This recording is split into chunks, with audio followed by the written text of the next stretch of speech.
Have you ever thought about what would happen if a heart attack struck when you were completely alone?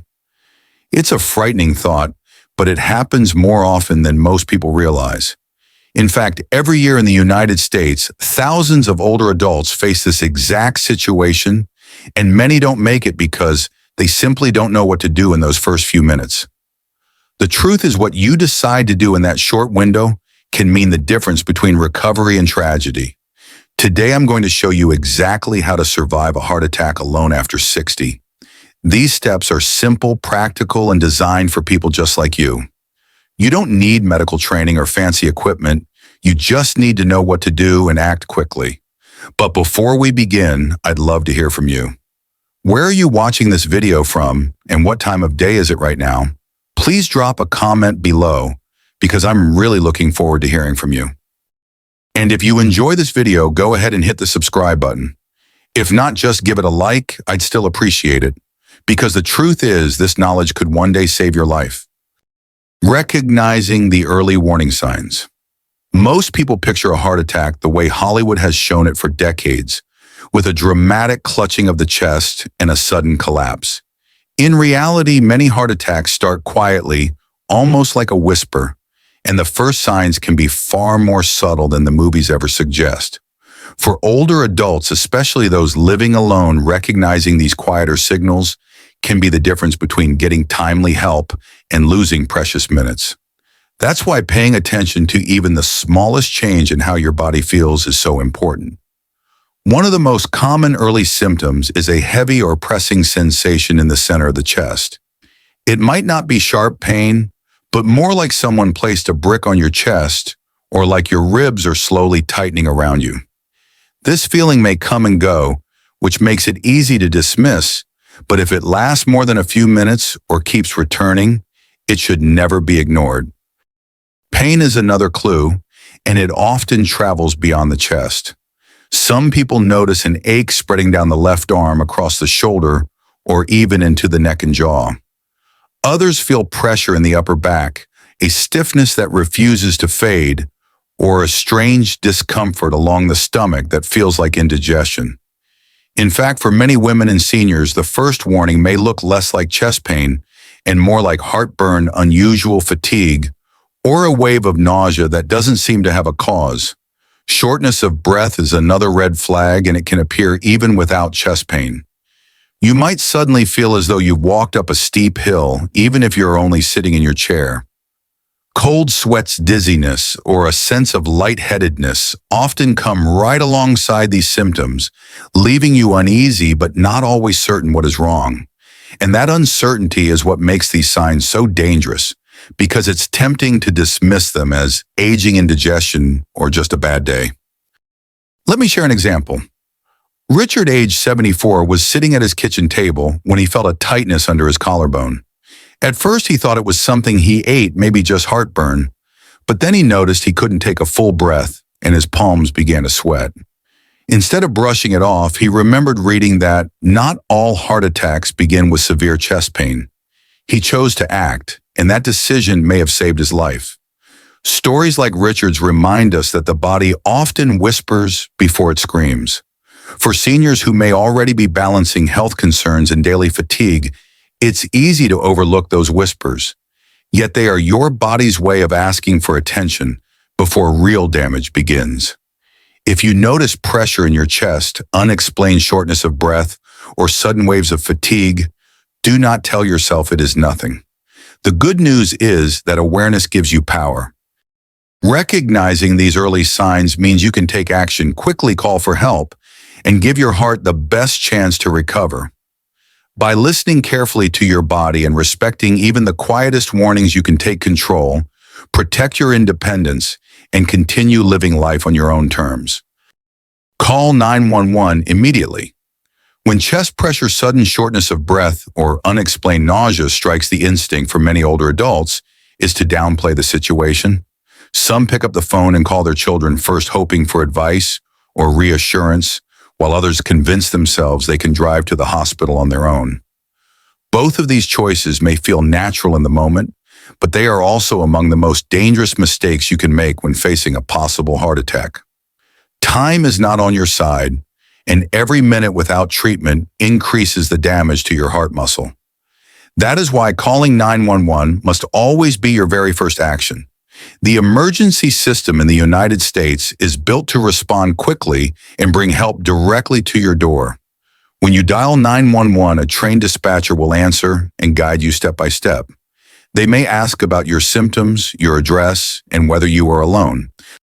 Even if you can barely speak, they can send help based on the few words you manage to say, and their calm voice will help you stay focused while you wait. The benefit of calling for an ambulance goes far beyond simply getting a ride to the hospital. Emergency medical services carry advanced equipment, life-saving medications, and staff trained to treat heart attacks on the spot. If your heart rhythm becomes unstable or your breathing worsens on the way, they can stabilize you immediately. Consider Linda, age 78. One afternoon, she felt a strange ache spreading from her left shoulder into her chest, followed by waves of nausea and a cold sweat. Her first thought was to call her son, but she remembered a nurse once telling her, "If you think it's your heart, call 911 first and talk to your family later." Linda made that call, and within minutes, paramedics were at her home. They treated her, immediately stabilized her condition, and got her safely to the hospital. Her doctor later explained that without that quick decision, her outcome could have been very different.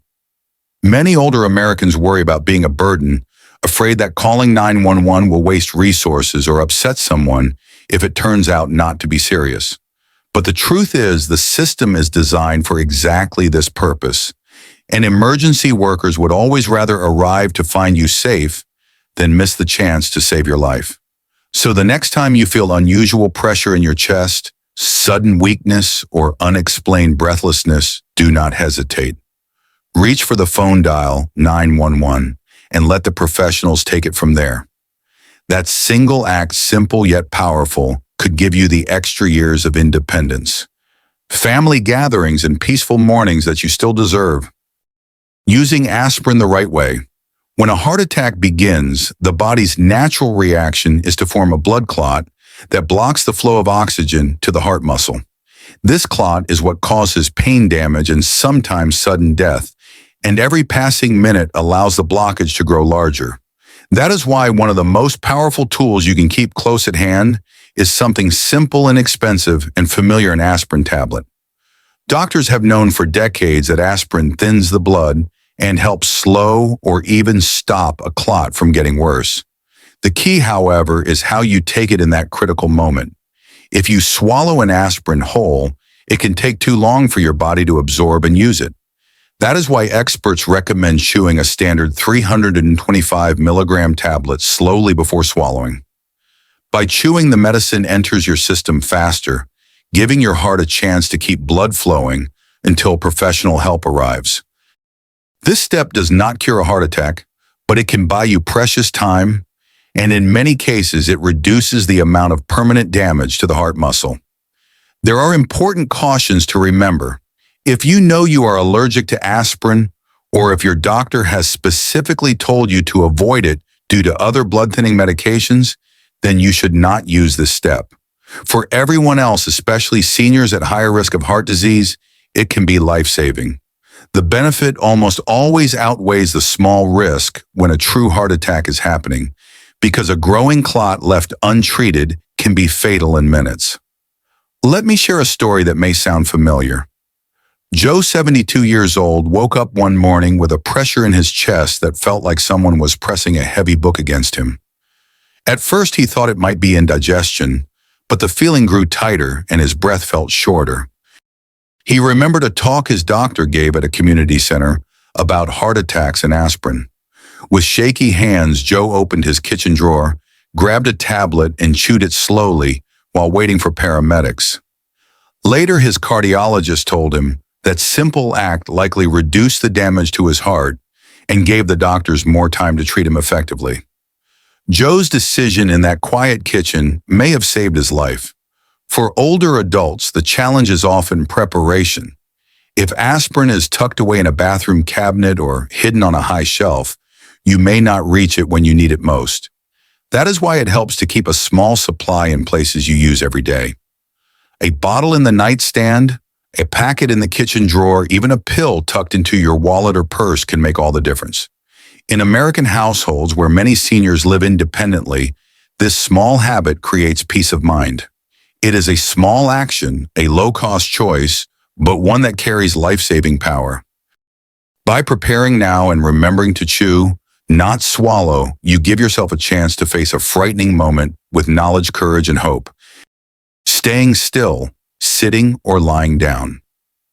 When a heart attack begins, many older adults feel a strong urge to keep moving, to finish the dishes, to tidy the living room, or even to walk toward the bedroom for comfort.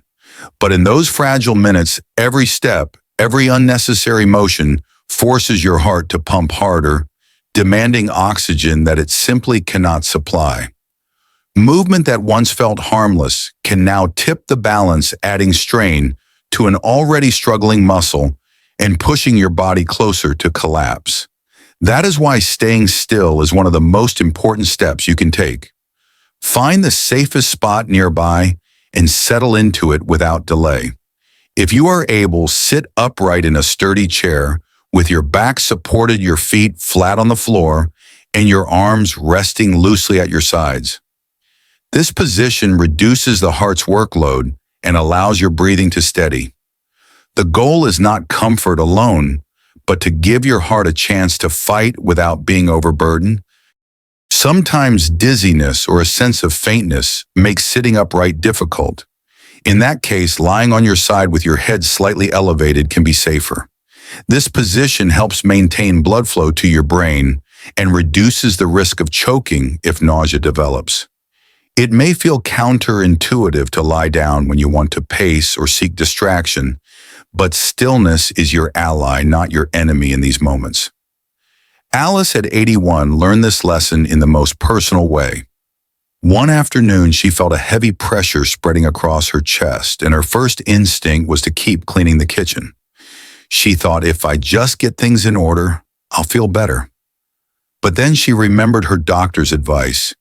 If you think it's your heart, sit down immediately and wait for help. She sank into her favorite recliner, hands trembling, and stayed put. Later, her cardiologist explained that her decision to remain still likely prevented the episode from progressing into full cardiac arrest. In that quiet choice, she gave herself time, and time was exactly what she needed. So remember this simple truth: during a suspected heart attack, doing nothing is actually doing the most important thing. Sit or lie down, breathe slowly, and let your body focus on survival. Resist the urge to walk around, to gather belongings, or to push through discomfort. Your courage is not measured by how much you endure on your feet, but by the wisdom to stay still until trained hands arrive. And the good news is, this step requires no equipment, no cost, and no special preparation. Just the willingness to pause, to trust that stillness can save you, and to know that in protecting your heart, you are giving yourself another chance at the morning's conversations and moments you still cherish. Unlocking the door for emergency responders. In the middle of a heart attack, every second matters, yet many older adults overlook something simple that can make all the difference. A locked front door may only delay paramedics by a minute or two, but during a crisis, those minutes can be the line between life and death. Emergency workers are trained to break in if necessary, but forced entry wastes, time causes damage, and can even put you at risk if you are near the entry point. Preparing ahead and unlocking the door when symptoms begin is one of the quiet but critical steps you can take to protect yourself. Think about how this plays out in real life. Paul, 76, felt a crushing pressure in his chest one morning as he stood in his kitchen. He grabbed the phone, called 911, and then remembered his doctor's advice about unlocked doors. With effort, he walked to the entryway, turned the deadbolt, and then sat in his recliner to wait. When paramedics arrived, they came straight in without hesitation, reached Paul within seconds, and began life-saving treatment immediately. Later, the emergency team told him those 30 seconds saved by avoiding a forced entry may have given them just enough time to stabilize his heart before it stopped. In America, many seniors live alone in suburban houses, townhomes or apartments with secure locks, gates, or buzzers. Security is important, but it can also create barriers for emergency responders. That's why it helps to think through options before a crisis ever happens. If you are comfortable with technology, consider a smart lock that allows trusted family members or neighbors to unlock your door remotely. If that feels overwhelming, a simple lockbox with a spare key mounted near the front door can give paramedics instant access when the code is provided by 911 dispatch.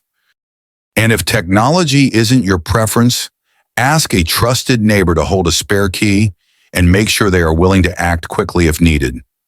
Many older adults worry about being seen as vulnerable or dependent, and unlocking the door before sitting down can feel like an admission that something serious is happening. But remember, it is not a sign of weakness. It is a sign of preparation, wisdom, and self-respect. You are choosing to give the people coming to save you the fastest possible path to reach you. And that single choice may preserve your independence in the days and years ahead. So the next time you feel chest pressure, unexplained shortness of breath, or sudden dizziness, don't just call 911 and sit down. If you can still move safely, take those few steps to your front door, unlock it, and then return to a stable position. And if you cannot, don't risk collapsing on the way. Your safety always comes first. Better yet, prepare now so you never face that choice alone.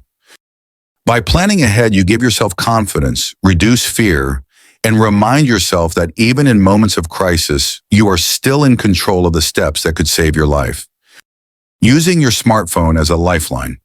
For many older adults, a smartphone is often viewed as a tool for staying in touch with children, grandchildren, or friends scattered across the country. Yet in the middle of a medical emergency, that same device can become your most powerful lifeline. When chest discomfort, sudden weakness, or shortness of breath strikes, reaching for your phone is the natural first step. But how you use it in those moments can make an enormous difference in your chances of survival. The first and simplest action is to switch your phone to speaker mode as soon as you call 911. Holding the phone tightly against your ear when you are struggling to breathe can make you more anxious and more exhausted. By using speakerphone, your hands remain free, your posture stays open, and your breathing becomes easier. The dispatcher can still hear you clearly, and if your voice weakens, they can listen for other clues in the background. Your breathing patterns, the sounds of your environment, or even the way you move. Beyond the call itself, every modern smartphone includes a feature that many seniors have never taken the time to set up: the medical ID on iPhone or the emergency information profile on Android. These tools allow you to store vital details such as your medical conditions, medications, allergies, and emergency contacts. Best of all, paramedics can access this information directly from your lock screen, even if you are too weak to speak. Imagine the difference this can make when every second counts.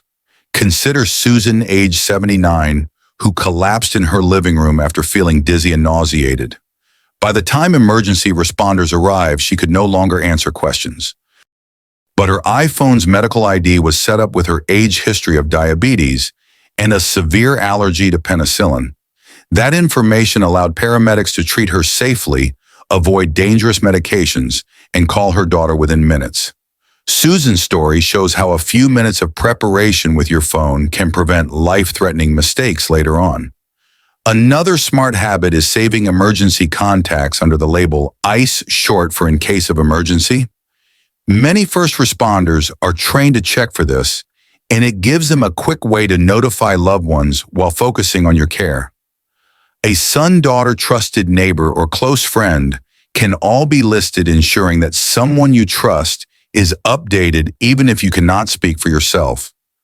For seniors who sometimes feel overwhelmed by technology, these steps may seem complicated at first glance. But the truth is, setting up your medical ID or ICE contact usually takes less than 5 minutes, and once it's done, it never needs to be repeated. Ask a family member, a grandchild, or even your pharmacist to walk you through the process if you are unsure. The peace of mind it provides is worth far more than the effort. So the next time you charge your phone or scroll through family photos, Take a moment to make sure it is ready to protect you, not just connect you. Controlling your breath and staying calm. When a heart attack strikes, the panic can feel just as dangerous as the pain itself, with racing thoughts, shallow breathing, and a sense of fear that spirals quickly. In those moments, your body craves oxygen, but stress pushes your heart to beat faster, demanding even more than it can safely provide. The good news is that you have a tool available at any age requiring no equipment, no cost, and no training your own breath. A simple technique can make a tremendous difference. Inhale slowly through your nose for about 4 seconds, feeling your lungs expand gently. Hold for a brief moment, then exhale softly through your mouth for 6 seconds, letting the air leave your body like a quiet sigh. Repeat the cycle again, focusing only on the rhythm, the steady rise and fall of your chest, and the way each breath seems to slow time itself. By lengthening your exhale, you signal to your nervous system that danger is not overwhelming and your heart begins to steady. This isn't just a calming exercise, it is a physical safeguard. Slowing your breath reduces the flood of stress hormones, like adrenaline, that make your heart race out of control. By calming your nervous system, you lower the risk of slipping into dangerous arrhythmias, sudden irregular beats that can turn a frightening episode into a life-threatening collapse. Breathing is not a cure for the blockage, but it buys you stability until professional help arrives. Frank at 83 experienced this firsthand.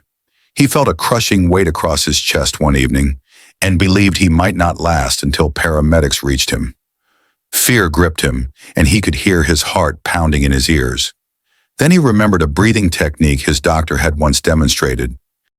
He closed his eyes, inhaled slowly through his nose, held the air for a second, and then released it gently through pursed lips.